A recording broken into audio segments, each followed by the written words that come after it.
Hello and welcome to this quick tip about the latest revisions of the FrSky firmware for things like this. This is an X8R. I use these in loads of different things. I put them inside loads of fixed wing models. It's the default that I use if I'm not sticking in a flight controller. But I still actually use them in lots of other places as well. They have nice sensitive antennas and they work extremely well. So I've got dozens of X8Rs, I've got X6Rs, X4Rs, XSRs, XMs, XM Pluses, all running the D16 protocol. Probably got 50 or 60 receivers in various places. So the version 2.0 firmware was something that I did have a look at, but it does break the connection between anything that also isn't running the version 2.0 or later of the firmware. So if you update your receiver, you've also got to update your radio, which means you've got to update everything. Now, FrSky actually do talk about this with a one-liner, which I don't think is anywhere near enough, in the firmware release notes. It also means that it won't work with other compatible systems that you'll find in multi-protocol modules or things like the Jumper T16, the Radio Master T16. Those radios won't talk to this if it's running version 2.0 of the firmware as well.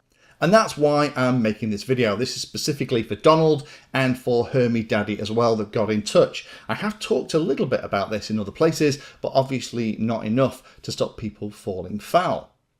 Now, the version 2.0 of the firmware was brought out by FrSky, if you read the release notes, to address a problem with servo glitching.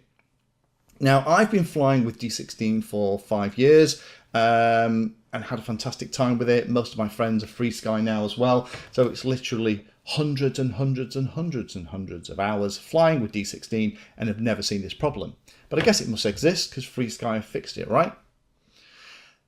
And that means that there are very much two points of view when looking at this update that has broken all the compatibility with third-party devices.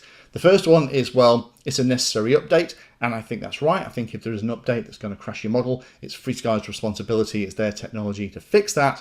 But there's also another camp which says, well, hang on a minute. Why did you have to make it so you have to update everything and break all the third-party interoperability as well for a problem that's relatively small and not lots of people have seen?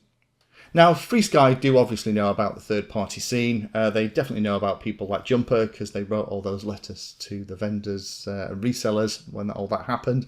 But in my opinion, there's not enough information in that one line for the version 2.0 update to kind of let you know that that's what you're getting yourself in for.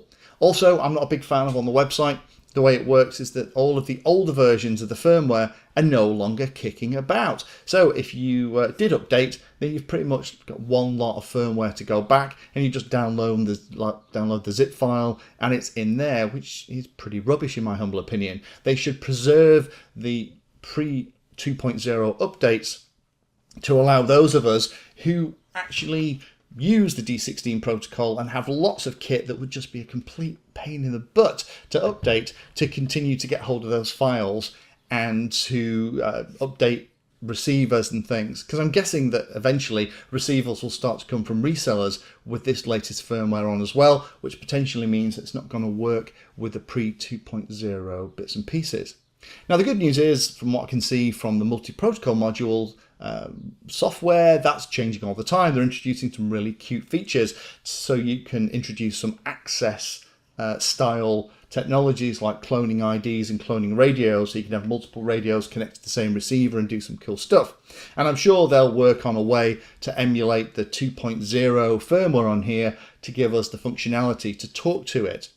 But in my humble opinion, I don't think this was handled very well indeed, although it may be a really fundamental issue with the technology that needed to be addressed to get rid of that very odd glitch that a handful of people have seen.